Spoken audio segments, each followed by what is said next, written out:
میرے نبی پاک علیہ کے غلام حضرت طارق بن عبداللہ رضی اللہ تعالیٰ عنہ فرماتے ہیں کلمہ پڑھنے سے پہلے ایک دفعہ ہمارا سارا قبیلہ تجارت کے لیے نکلا تھا، اور اس وقت منظر یہ ہوتا تھا کہ ہم اپنی عورتوں کو بھی ساتھ لے جاتے تھے۔ 6 مہینے سفر کرنا ہوتا تھا، اونٹ گھوڑے ہم بیچا کرتے تھے، عورتیں بھی ساتھ رہتی، کھاتے بھی پکاتے بھی۔ کہتے ہیں ایک سفر سے ہم واپس آ رہے تھے تو مدینے کے باہر صحرا میں ہم نے پڑاؤ کیا، اکیلے رسول پاک صلی اللہ پھر ایک دفعہ پڑھیے گا، ایک دفعہ پھر کہیے گا صلی اللہ تعالی علیہ وسلم۔ کہتے ہیں نبی پاک تنے تنہا اکیلے، حضور نہ سیر کرتے کرتے کرتے کرتے ہمارے قافلے کے پاس سے گزرے، خیمے لگے تھے، پڑاؤ کیا، محبوب تشریف لے آئے۔ کہتے ہیں حضور سید عالم صلی اللہ تعالی وسلم تشریف لائے، کوئی قبیلے میں سے قافلے میں سے حضور کو جانتا نہیں تھا۔ ایک سرخ رنگ کا اونٹ تھا ہمارے سردار کا جو بکنے سے رہ گیا تھا، بڑا خوبصورت۔ کہتے ہیں نبی پاک کو پسند آ گیا۔ حضور پوچھنے لگے تم کون ہو؟ کہا جی مسافر ہے۔ کہاں سے آئے ہو؟ فلاں جگہ سے آئے ہیں۔ کس لیے آئے ہو؟ ہم تجارت کی غرض سے نکلے۔ اونٹ بیچو گے؟ بیچنا ہے۔ کتنے کا سودا طے ہوا؟ اس نے کہا اتنے لینے، حضور نے کہا اتنے دینے ہیں، بات طے ہو گئی۔ کہتے ہیں لگام حضور نے پکڑی اور فرمانے لگے وہ سامنے میرا شہر ہے جس کا نام مدینہ، وہ میرا شہر ہے، میں ابھی مدینے جاتا ہوں، اپنے غلام کو بیچتا ہوں اور تمہیں آ کے نہ قیمت دے جاتا ہے۔ محبوب گھوڑے کی لگام تھا، اونٹ کی لگام تھا میں، نکیل تھا میں، اونٹ تھا سرخ رنگ کا۔ حضور لے کے جب نکلے نا، تھوڑا سا چند قدم آگے گئے تو ان میں سے ایک شخص بولا، کہنے لگا سردار آپ سیانے لوگ ہیں، سمجھدار ہیں، اس شخص کا نام پوچھا آپ نے؟ قبیلہ پوچھا ہے؟ ایڈریس کا پتہ ہے؟ پتہ کہاں رہتا ہے؟ اتنا قیمتی اونٹ دے دیا۔ تو سردار بھی کہنے لگا، سارے کہنے لگے یار ان کی باتوں میں اتنی لذت تھی، ان کے گفتار و رفتار اتنی باوقار تھی، مزیدار تھی کہ ہوش ہی کوئی نہیں رہا۔ بھئی ہم پرانے تاجر ہیں، کبھی اس طرح کا سودا کیا ہی نہیں جس طرح کا آج ہو گیا۔ اوہو واقعی کچھ نہیں یاد رہا، کوئی سمجھ نہیں آئی۔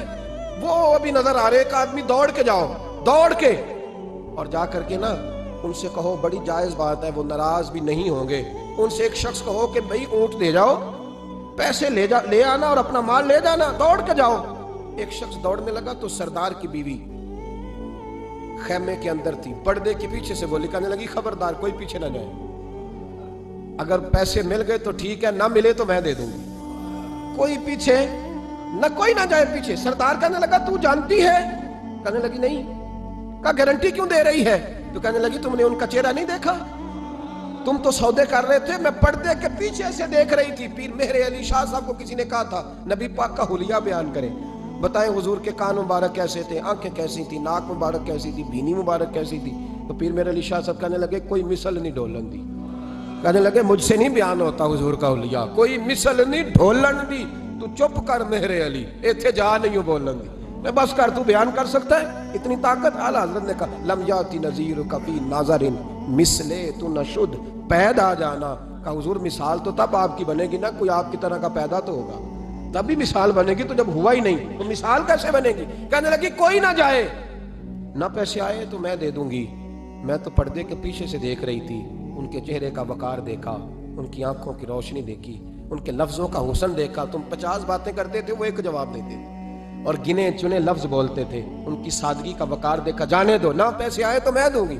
کہتے ہیں حضور گئے، تھوڑی دیر کے بعد ایک کالے رنگ کا حبشی غلام آیا، پیسے بھی پکڑے اور اپنی چادر میں نا کھجوریں باندھ کے تو پیچھے ڈالی ہوئی، اور دیہاتی لوگ پیچھے نہیں ڈال لیتے، کھجوریں ڈال کے پیچھے۔ کہتے ہیں وہ آئے اور ان کے آنے کا انداز بھی بڑا نرالا تھا۔ کہتے ہیں وہ جھومتے جھومتے اللہ کا ذکر کرتے، اللہ صمد کرتے پہنچ گئے اور آگے کہنے لگے تم سے میرے نبی نے اونٹ خریدا ہے؟ تم سے؟ کہا ہم سے خریدا ہے۔ کہنے لگے یہ تمہارے پیسے؟ اور پھر چادر کھول کے صحرا پہ بچھا دی، کہنے لگے یہ تمہارے پیسے اور کھجوریں کھاؤ، میرے نبی نے تحفہ بھیجا ہے، کھاؤ حضور نے تحفہ بھیجا ہے۔ تو وہ سردار کی بیوی اوٹ ہٹا کے کہنے لگی وہ کالے رنگ کے حبشی غلام، انہیں کھجوریں کھلا اور مجھے اس عزت والی ماں کا نام بتا جس کے گھر میں ایسا لال پیدا ہوا، انہیں کھجوریں کھلا اور مجھے اس عظمت والے باپ کا نام بتا جس کے گھر میں ایسا پھول کھلا ہے، وہ قبیلہ تو بتا تو صحیح، وہ کون تھے؟ 2 گھڑیاں رکے ہیں پر خوشبو ہی پھیل گئی ہے، رنگ ہی بدل گیا، تار کوئی مثل نہ ڈھولن دی، تو چپ کر مہر علی، ایتھے جہاں نہیں ہوں بولن دی۔ ایک روایت میری نظر سے گزری اور کیا ہی انداز ہے، امام زرقانی نے لکھی، ایک صحابی ہیں حضرت ابو قرصافہ رضی اللہ تعالیٰ عنہ، حضرت ابو قرصافہ رضی اللہ تعالیٰ عنہ فرماتے میں چھوٹا تھا، میری اماں اور میری خالہ مجھے ساتھ لے گئیں، میں نے کہا کہاں جانا ہے؟ کہنے لگے آؤ نبی پاک کا کلمہ پڑھنے جانا ہے۔ پڑھیے درود شریف صلی اللہ ہو، سارے پڑھیے، پھر پڑھیے ایک دفعہ صلی اللہ تعالی علیہ۔ حضور کا ذکر ہو تو فوراً درود پڑھنا چاہیے۔ نبی کریم علیہ السلام کی بارگاہ میں نا میری خالہ اور میری اماں دونوں مجھے ساتھ لے گئیں کلمہ پڑھنے۔ کہتے ہیں جب ہم حضور کی بارگاہ میں پہنچے، کلمہ پڑھا، واپس آئے تو میری اماں اور میری خالہ آپس میں بات کرنے لگیں۔ میری خالہ کہنے لگی تو نے دیکھا ہے ان کا بولنا کتنا مزیدار تھا۔ میری خالہ کہنے لگی تو نے تو وہ دیکھا لیکن وہ جو غلام آیا تھا اس کے ساتھ ان کا رویہ کتنا پیارا تھا۔ تو نے دیکھا جب وہ کھانا کھا رہے تھے تو پہلا خیال انہوں نے ہمارا کیا۔ بار بار وہ ان کا ذکر کرتی، کہتے آپس میں حضور کی شانیں بیان کرتی، میری اماں بھی میری خالہ بھی۔ بالآخر بات لمبی ہو گئی تو میری اماں بولی، کہنے لگی بس کر، ہم کتنی عظمتیں بیان کریں گے، مجھے تو 3 باتیں سمجھ میں آئی ہیں۔ کتنی؟ 3 باتیں مجھے سمجھ میں آئی ہیں۔ کہا وہ کیا؟ تو کہنے لگی ما رأینا مثل ھذا الرجل احسن وجھا ولا القى ثوبا ولا البنا کلاما۔ کہنے لگی مجھے تو 3 باتیں سمجھ میں آئی ہیں کہ نہ اتنا خوبصورت چہرے والا کوئی شخص دیکھا ہے، اور نہ اتنے صاف کپڑوں والا کو دیکھا ہے، اور نہ ہی اتنی میٹھی بولی بولنے والا کوئی دیکھا ہے۔ تینوں باتوں کی کمال ہے، ظاہری حسن بھی کمال، کپڑوں کی صفائی بھی کمال، اور رسول پاک کا بولنا بھی کمال، لب و لہجے میں مٹھاس بھی خوبصورتی والی۔ یہ اصل حسن ہے کہ ظاہراً بھی انسان بڑا منزہ ہو، باطناً بھی بڑا صاف ستھرا ہو۔ میرے رسول پاک علیہ السلام کا طریقہ مبارکہ پتہ کیا تھا؟ حضور صلی اللہ تعالیٰ علیہ وآلہ وسلم جب مسجد میں نماز پڑھ لیتے تو حضرت جعفر رضی اللہ تعالیٰ عنہ فرماتے، بخاری کی حدیث ہے، فرماتے ہیں میں مدینہ شریف میں آیا تو حضور نماز پڑھ لیتے تو صحابہ نبی پاک کے پاس آتے اور حضور کا دست مبارک پکڑ کے پہلے چومتے پھر چہروں پہ ملتے، پہلے چومتے پھر چہروں پر۔ نبی پاک کے صحابہ حضور کے قدم بھی چوما کرتے، قدموں میں جھکا کرتے تھے۔ یہ تو بھائی اس وقت پتہ چلتا ہے جب کسی سے پیار ہو جاتا ہے، جب کسی بندے سے۔ میں اکثر مثال دیا کرتا ہوں، اکثر کہ کسی کا بچہ پیشاب کرے تو کہہ آتی ہے، الٹی آتی ہے، لیکن اپنا بچہ بالوں میں بھی کر دیتا ہے، پھر کوئی کہہ نہیں آتی چونکہ اپنا ہے نا، پیار ہو گیا نا۔ اب وہ کیفیت جب کسی سے محبت ہو جاتی ہے نا تو کچھ چیزیں صرف سمجھنے کی نہیں، کچھ چیزیں ایسی ہوتی ہیں جو محسوس کرنے والی ہوتی۔ اس نے کہا تھا عشق ایک ڈھونگ ہے، میں نے کہا تجھے عشق ہو خدا کرے، پھر کوئی تجھے اس سے جدا کرے، تو اسے تسبیحوں پہ پڑھا کرے، تو اسی کا نام جپا کرے، تو گلی گلی پھرا کرے، پھر میں کہوں کہ عشق ایک ڈھونگ ہے اور تو نہیں کہا کرے، پھر میں کہوں کہ عشق ایک ڈھونگ ہے اور تو۔ اس نے کہا تھا عشق ایک ڈھونگ ہے تو میں نے کہا تجھے عشق ہو خدا کرے۔ بھائی یاد رکھو جب انسان کو محبت ہوتی ہے تو پھر اس کے انداز بدل جاتے ہیں، اس کے طور طریقے تبدیل ہو جاتے ہیں۔ وہ میں اکثر ایک بات کہا کرتا ہوں، میں کہتا ہوں بچہ باہر سے برگر کھا کے آ جاتا ہے رات کو، اماں کہتی بیٹا روٹی کھا لو، کہنا تو گوبھی پکائی میں نہیں کھانی، حالانکہ برگر کھا آیا ہے، دور سے کھا آیا ہے، تو اماں اس کو کہتی ہے پھر میں سوئیاں نہ بنا دوں تھوڑی سی اپنے بیٹے کو، فٹافٹ چاول نہ تجھے ابال دوں، ساتھ میں باریک دال بنا دیتی، کہتا نہیں میری مرضی کا پکاتے ہی نہیں، میں نے نہیں کھانا ایسے۔ اب ابا جو ہے نا، ابا وہ اماں کو سمجھا رہا، کہتا چھڈ پر بھوک لگے گی تو آپ ہی کھا لے گا، تھوڑا ایڈی ٹینشن لے ایویں پہ تینوں ستاندا ہے۔ اماں کیا کہتی ہے؟ کہتی نہیں مجھے نیند نہیں آ رہی، کھائے گا تو سکون آئے گا۔ اب اس کو آپ لاکھوں دلیلیں دیں کہ سیاںا بیانا ہے، بچہ نہیں ہے، 22 سال کا ہے، 24 سال کا، چھوڑ تو کیا کر رہی ہے؟ لیکن اماں کو کوئی سمجھا سکتا؟ کیوں نہیں سمجھا سکتا کہ اسے اپنے بیٹے سے پیار بڑھا؟ وہ کیا کرے، وہ مجبور ہے، اس کے دل کی کیفیت اس طرح کی ہے کہ کوئی دنیا کی طاقت اسے سمجھا سکتی، سوال ہی نہیں پیدا ہوتا کوئی اسے سمجھا سکے۔ یہ ممکن کیسے ہو، کیسے سکتا ہے؟ یہ محبت ہے۔ میرے رسول پاک علیہ السلام کے صحابی حضرت جعفر فرماتے ہیں میں حضور کی بارگاہ میں آیا تو صحابہ کیا کرتے؟ نبی پاک کا دست مبارک پکڑتے، پہلے چومتے پھر چہرے پہ ملتے، بخاری ہے۔ فرماتے میں نے کہا یہ کیا کر رہے ہیں؟ پھر اچانک میرا بھی دل کیا ذرا کر کے تو دیکھو، وہ چیزیں چکھنے پہ پتہ لگتا ہے کتنی مزیدار ہے۔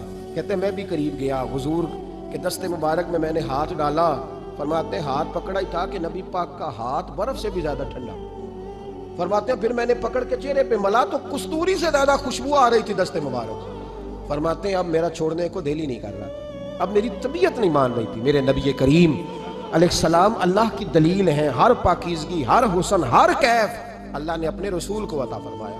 دنیا کی جتنی غلاظتیں تھیں جب کوئی حضور کے قریب جاتا تھا تو ساری غلاظتیں دور ہو جاتی۔ کما ارسلنا فیکم رسولا منکم یتلو علیکم آیاتنا ویزکیکم، اللہ فرماتے ہیں میرے محبوب تم پر میری آیتیں پڑھیں گے اور تمہیں پاک فرما دیں گے، تمہاری ساری ناپاکیاں نبی پاک دور کر دے، ہر غلاظت تم سے دور ہٹ جائے۔ ایک صحابی ہے حضرت شیبہ بن عثمان رضی اللہ تعالی عنہ، وہ کہتے ہیں میرے والد کو اور میرے چچا کو مسلمانوں نے احد میں قتل کر دیا. میرے دل میں بڑا غصہ تھا، بڑا جلال تھا کہ کبھی مجھے موقع ملے تو میں بدلہ لوں گا. کہتے ہیں فتح مکہ کے بعد نبی پاک علیہ السلام حوازن کی جنگ کے لیے نکلے.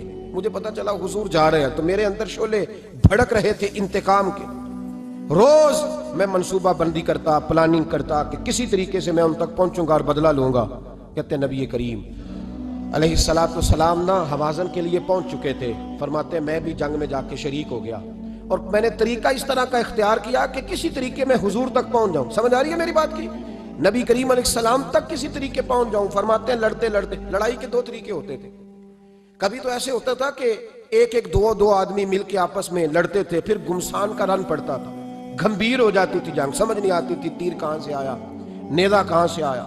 فرماتے جب گمسان کا رن پڑا نا، مجھے موقع مل گیا، میں حضور کے قریب پہنچ گیا. حضرت شہبہ بن عثمان رضی اللہ تعالیٰ عنہ کہتے ہیں جب میں پہنچ گیا تو میں نے نا دیکھا کہ اب حضور کے قریب لوگ نہیں ہیں. فرماتے میں نے نا فوراً تلوار اٹھائی.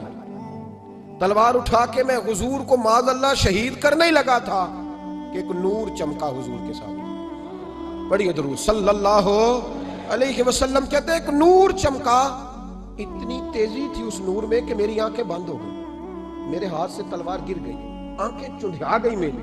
فرماتے تلوار میرے ہاتھ سے چھوٹ گئی.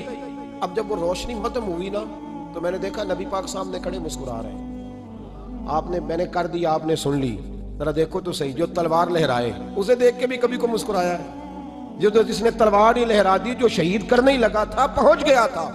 لیکن یہ اخلاق میرے رسول پاک کا ہے صلی اللہ اعلیٰ حضرت فاضل بریلوی کا ایک شعر میں نے پڑھا. کچھ چیزیں ایسی ہوتی ہیں جو بس نا وہ آتی تو سامنے ہیں لیکن وہ اتنا لطف دے جاتی ہیں کہ ٹھنڈا ہو جاتا ہے مزاج. رات کو میں شعر پڑھ رہا تھا اعلیٰ حضرت کا فاضل بریلوی رحمت، اور میں نے شعر پڑھا تو مجھے اچھا لگا سنانا. ایک دوست کو میں نے فون کیا، میں نے کہا یار ذرا شعر تو سن لے. یہ پہلی دفعہ نظر سے گزرا ہے، ابھی سیدھا سادہ لیکن روح تک اتر گیا. اعلیٰ حضرت فرمانے لگے نبی پاک کے بارے میں، فرمانے لگے سیدھی سیدھی روش پر کروڑوں درود.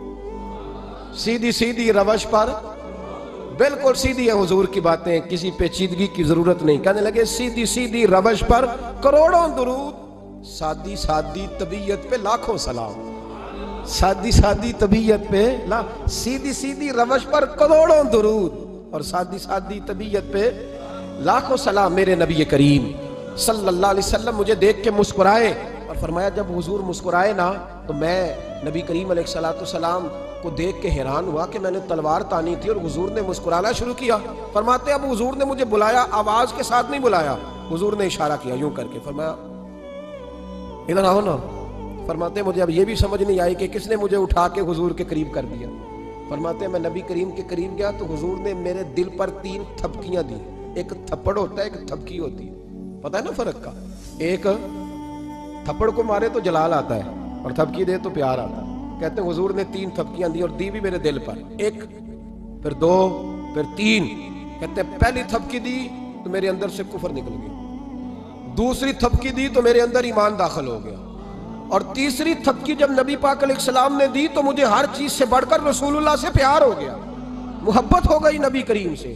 آپ فرماتے ہیں اب حضور نے نا فوراً میرے ہاتھ میں تلوار تھمائی. فرمایا پہلے تو ہمارے خلاف لڑ رہا تھا، تلوار پکڑ، اب ہماری طرف سے لڑ، تلوار پکڑ اور لڑ. آپ فرماتے ہیں میں اتنا لڑا کہ جو حضور کا دشمن سامنے آتا میں گلا کاٹ دیتا، جو آتا میں اس کے ٹکڑے کر دیتا. فرماتے ہیں پہلے میں باپ کا بدلہ لینے آیا تھا اور اب میرا یہ حال ہے کہ اگر میرا باپ بھی سامنے آئے گا تو میں اس کا بھی گلا کاٹ دوں گا، لیکن حضور کے قریب کسی کو جانے نہیں دوں گا. حضرت شہبہ بن عثمان کہتے ہیں جنگ ختم ہو گئی، حضور خیمے میں گئے، میں بھی گیا. اب نبی پاک لوگوں سے باتیں کر رہے ہیں، حضور لوگوں سے باتیں کر رہے ہیں. میں ایک کونے میں بیٹھا سوچ رہا ہوں کہ میں تو بدلہ لینے آیا تھا، یہ میرے ساتھ ہوا کیا؟ حضور لوگوں سے باتیں کرتے جا رہے ہیں، میں سوچتا جا رہا ہوں کہ میں تو انتقام لینے آیا، یہ کیا معاملہ ہوا؟ کہتے ہیں محبوب نے اچانک میری طرف نظر اٹھائی اور فرمانے لگے شہبہ ایک ارادہ تو نے کیا تھا جو غلط تھا، اور ایک ارادہ میرے رب نے کیا ہے اور تیرے اوپر فضل فرما دیا ہے.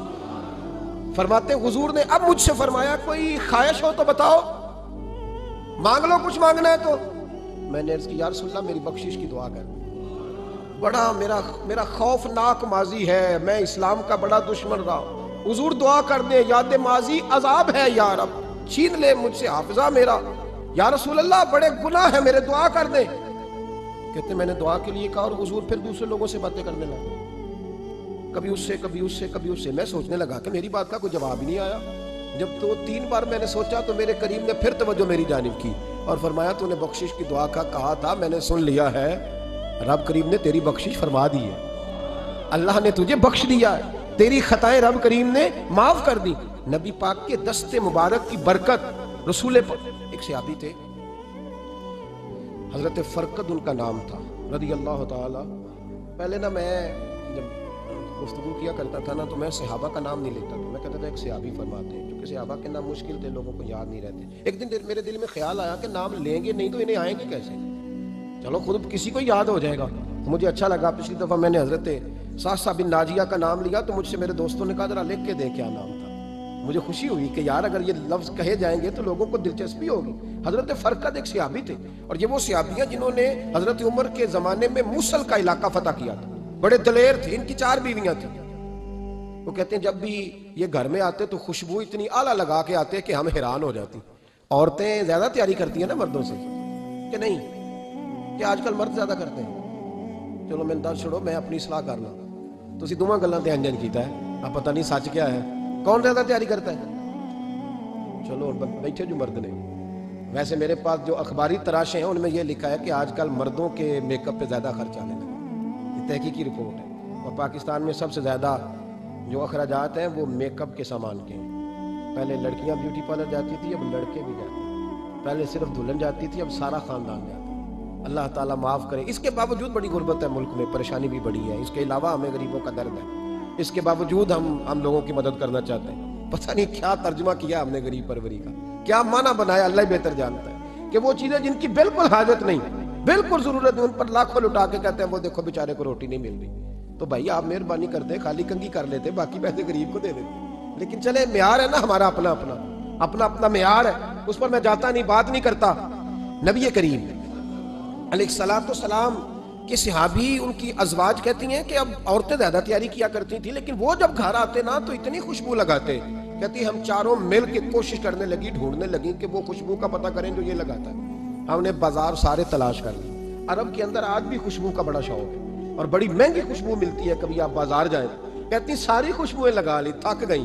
ایک دن چاروں سوتنے مل کے بیٹھی، کہنے لگی ہم نہیں اس کا مقابلہ کر سکتے، آج پوچھ ہی لے کہاں سے خوشبو لگاتا ہے، پوچھ ہی لیتے ہیں، چلو بات ہی ختم ہو جائے، پوچھ لے۔ یہ ہم جتنی مرضی آلہ لگائیں، جب یہ آ جاتا ہے نا، کچھ لوگ میرے محفل ہوتے ہیں، جہاں آ جاتے ہیں وہاں چھا جاتے ہیں، تو یہ جب آتے ہیں تو چھا ہی جاتے ہیں۔ کیا کریں، اس طرح کا میرے محفل ہے، کیا کریں اس کا۔ فرمانے لگی ایک دن چاروں سوتنوں نے مل کے ان کو بٹھا لیا، کہنے لگی بتاؤ تو صحیح خوشبو کون سی لگاتے ہیں؟ کہنے لگے کوئی بھی نہیں، کبھی لگائی نہیں، آج تک نہیں لگائی۔ تو کہتی ہے بیویاں کہنے لگی صحابہ تو غلط بیانی نہیں کرتے، پر آپ کیا بات کر رہے ہیں، یہ کیسے ہو سکتا ہے کہ آپ آتے ہیں تو ہم حیران ہو جاتی ہیں۔ فرمانے لگے جس دن کی تم لگی ہوئی ہو نا میری خوشبو کا مقابلہ کر دے، مجھے پہلے دن کا پتا ہے۔ تو میں نے کہا چلو زور لگا ہی لے، دیکھ ہی لیتے ہیں کہاں تک بات جاتی ہے تمہارے پاس، جتنا زور لگا لو۔ بہرحال میں اللہ کی قسم اٹھا کے کہتا ہوں کبھی نہیں لگائی۔ تو بیویاں کہنے لگی پھر بتا تو صحیح، تو ایک دلیر آدمی ہے، اور جو دلیر لوگ ہوتے ہیں وہ خوشبوؤں کے اور کپڑوں کے اور ان چیزوں میں زیادہ وقت نہیں لگاتے، ان کے تو مشن اور طرح کے ہوتے ہیں۔ آپ تو مجاہد قسم کے آدمی ہیں، پر ہر وقت خوشبو آتی ہے۔ تو حضرت فرقد رو پڑے، کہنے لگے بیمار ہو گیا تھا، لاچار ہو گیا، حکیموں طبیبوں نے انکار کر دیا، وجود پر میرے آبلے نکل آئے، پھنسیاں بن گئی، ان میں پیپ بھر گئی، بیٹھ نہیں سکتا تھا، اٹھ نہیں سکتا تھا۔ جب تھک گیا نا تو دروازہ رسول پہ چلا گیا، جب تھک گیا طبیبوں کا، تھکایا ستایا حضور کی بارگاہ میں، کہا محبوبہ دیکھے تو صحیح میرا کیا حال ہے۔ حضور ذرا دیکھے، چل نہیں سکتا، سو نہیں سکتا، بیٹھ نہیں سکتا، تیرے علاوہ غم کسے بتاؤں۔ کہتے ہیں حضور نے فرمایا ستر ڈھانپ لے، باقی سارے کپڑے اتار دے، ستر ڈھانپ لے۔ کہتے ہیں ٹخنوں سے لے کر ناف تک میں نے ستر ڈھانپ لی، باقی سارے کپڑے اتارے۔ حضور کیا کریں گے؟ فرماتے ہیں نبی پاک نے دست مبارک اٹھایا، برف سے ٹھنڈا، کستوری سے زیادہ مہکنے والا، فرماتے ہیں پورے وجود پر میرے حضور نے دست مبارک ایک دفعہ لگا دیا، اب جدھر جدھر سے گزرتا ہوں ساری دنیا خوشبو سے بھر جاتی ہے۔ یہ نبی پاک کا دیا ہوا نور ہے، یہ حضور کی عطا کردہ شفا ہے، یہ رسول پاک کے حسن کی خیرات ہے۔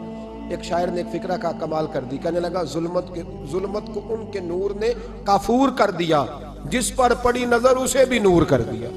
رسول پاک علیہ السلام کے دست خیر میں وہ برکات تھی. حسن کی دو قسمیں ہوتی ہیں. ایک حسن ہوتا ہے ملمہ سازی والا، بیوٹی پارلر والا. ایک حسن ہوتا ہے باطن کا. بچے پتہ کیوں خوبصورت ہوتے ہیں؟ اس پر علماء مناطق نے بحث کی ہے، محدثین نے لکھا ہے. بچہ گدھے کا بھی ہو تو پیارا لگتا ہے. چھوٹا بچہ اگر اس کا رنگ بہت گورا نہ بھی ہونا، صرف چھوٹا ہو، وہ پیارا لگتا ہے. اس میں ایک جاذبیت ہوتی ہے. اس پر ہمارے مفسرین نے، محدثین نے، علماء مناطق نے ایک بحث کی ہے. وہ کہتے ہیں اصل بات یہ ہے کہ بچے جھوٹ نہیں بولتے، بددیانتی نہیں کرتے، دھوکہ نہیں کرتے. یہ جو اندر کی عیاریاں ہوتی ہیں نا، چہرہ بھی خطرناک کر دیتی ہیں. اور جب اندر حسن ہوتا ہے تو باہر بھی حسن ہی ہوتا ہے. بچے میں کوئی مکاری عیاری نہیں ہوتی، فساد نہیں ہوتا، نیت میں فطور نہیں ہوتا، کسی کو لوٹنے کا ارادہ نہیں، کسی کو شیشے میں اتارنے کا پروگرام نہیں بتاتا. بچہ چرب زبان نہیں ہوتا، اس کو طریقہ نہیں ہوتا، وہ لوگوں کو قائل کرنے کے ہر وقت دوڑتا نہیں، الٹی سیدھی گیمیں نہیں چلاتا. کیونکہ اندر حسن ہوتا ہے تو وہ حسن اس کے چہرے پر معصومیت بن کے آتا ہے. سمجھ آ رہی ہے میری بات کی؟ اس کی دلیل میرے رسول پاک علیہ السلام نے بخاری میں فرمایا اللہ کا ولی وہ ہے جس کا چہرہ دیکھو تو اللہ یاد آ جائے. اب یہاں یہ نہیں فرمایا گورا چٹا ہو، خوبصورت ہو، بس اس کے چہرے میں معصومیت ہوتی ہے، وہ سچا ہوتا ہے، وہ کھرا ہوتا ہے، اس کا حسن چہرے پہ آتا ہے. میرے رسول کریم علیہ السلام کا جو حسن تھا نا، وہ اندر کی صداقت کی روشنی تھی، وہ اندر کے کیف کا نور تھا جو حضور کے چہرے پر عیاں ہوتا تھا. اس لیے نبی پاک کا چہرہ جو تھا وہ آنکھیں چدھیاتا نہیں تھا، بلکہ آنکھوں کو اچھا لگتا تھا. شاہ عبد الرحیم صاحب محدث دہلوی شاہ ولی اللہ صاحب کے والد ہیں، اور ہمارے بر صغیر پاک و ہند میں جتنے بھی مسالک ہیں یہ سارے شاہ ولی اللہ صاحب کے شاگرد بنتے ہیں. وہ کہتے ہیں میرے ابا جی نے خواب دیکھا اور خواب میں انہیں رسول اللہ کا دیدار نصیب ہوا. تو نبی کریم علیہ السلام کی بارگاہ میں شاہ ولی اللہ صاحب کے ابا جی کہنے لگے حضور ایک بات بڑی اڑ گئی ہے میرے دل میں، بڑی. تو کتابوں سے جواب نہیں ملا، آج رب کریم نے موقع دیا ہے اس سوال کا جواب. تو عبد الرحیم پوچھو کہ یا رسول اللہ حضرت یوسف کا حسن دیکھ کے لوگوں نے انگلیاں کاٹ لی، پر آپ کو تکنے والے تکتے ہی رہے، کوئی بھی ہوش نہیں ہوا، کسی نے انگلی نہیں کاٹی. تو کہتے ہیں محبوب نے فرمایا عبد الرحیم رب کریم نے اپنی غیرت کے ساتھ میرے حسن پر 70,000 پردے ڈالے. یہی بہتر ہے کہ پردوں میں وہ پردہ پوش رہے، وہ اگر پردے اٹھا دے تو کسے ہوش رہے. فرمایا 70,000 پردوں میں چھپا ہوا حسن ہے، ورنہ کسی کی طاقت تھی کوئی بات کر سکتا، جرت تھی کسی شخص کی. میرے حبیب پاک سید عالم حضرت عبداللہ ابن سلام رضی اللہ تعالیٰ عنہ اہل یہود کے بڑے عالم تھے. فرماتے میں تورات زبور انجیل کا جاننے والا تھا. جس دن حضور مدینہ طیبہ ایک قصوہ نامی اونٹنی پر بیٹھے تھے، میں حضور سے مناظرہ کرنے، بحث کرنے آیا. میرے ساتھ میرے شاگرد تھے، ارادہ تھا بحث کروں گا، نبی پاک کو بڑے معاذ اللہ کڑوے سوال کروں گا. کہتے ہیں حضور بیٹھے تھے قصوہ نامی اونٹنی پہ اور گردن مبارک جھکی ہوئی، ہونٹوں پر حضور کے زیر لب ہلکی سی مسکراہٹ. نبی پاک تھوڑا بولتے تھے پر جتنا بولتے تھے وہ دلوں میں اترتا جاتا. فرماتے ہیں میں جب گیا نا، میرے شاگرد ساتھ تھے، مناظرہ کرنے گیا، مناظرہ شاگرد ساتھ تھے. فرماتے ہیں میں بڑے سوالات تیار کر کے گیا، پر حضور گھوڑے پہ بیٹھے تھے. 2 باتیں میں نے سنی. حضور نے فرمایا رشتہ داروں سے اچھا سلوک کرو، اپنے غلاموں کا خیال کرو. کہتے ہیں وہ شاگرد مجھے دھکے دینے لگے، کہنے لگے چلو استاد جی آگے ہو، کرو سوال، چلو نا آگے بڑھو نا آگے. یہ کئی دفعہ نعرے لگانے والے بھی مروا دیتے ہیں نا، چلو نا چلو آگے، چلو بڑھو آگے، کرو بات، آؤ نا. کہتے میں ذرا آگے بڑھا، دھکا دیا انہوں نے. فرماتے میں آگے بڑھا اور میں نے قریب محبوب کے قریب جا کے کہا حضور مجھے کلمہ پڑھا دے، میں مسلمان ہونے آیا. یعنی عام آدمی تو قائل ہو جاتا ہے، عالم اور تورات زبور انجیل کا جاننے والا، حضور کلمہ پڑھائیں. کہتے میں واپس آیا نا کلمہ پڑھ کے، تو شاگرد کہنے لگے استاد جی آپ تو مناظرہ کرنے آئے تھے، یہ کیا ہوا؟ تو یہ لفظ ہے حضرت عبداللہ ابن سلام کے. فرمانے لگے تم نے نبی پاک کا چہرہ نہیں دیکھا، ان کی آنکھوں کی روشنی نہیں دیکھی، تم نے چہرے کی معصومیت نہیں دیکھی، لب و لہجے کا وقار نہیں دیکھا. کتنے دنوں کے تھکے ماندے آج وہ مدینے پہنچے، پر ان کے لب و لہجے میں کوئی اکتاہٹ، کوئی تھکاوٹ، کوئی لفظوں میں جھول تم نے دیکھا ہے؟ فرمانے لگے جس کا اس طرح کا چہرہ ہوتا ہے وہ جھوٹا نہیں سچا ہوا کرتا ہے.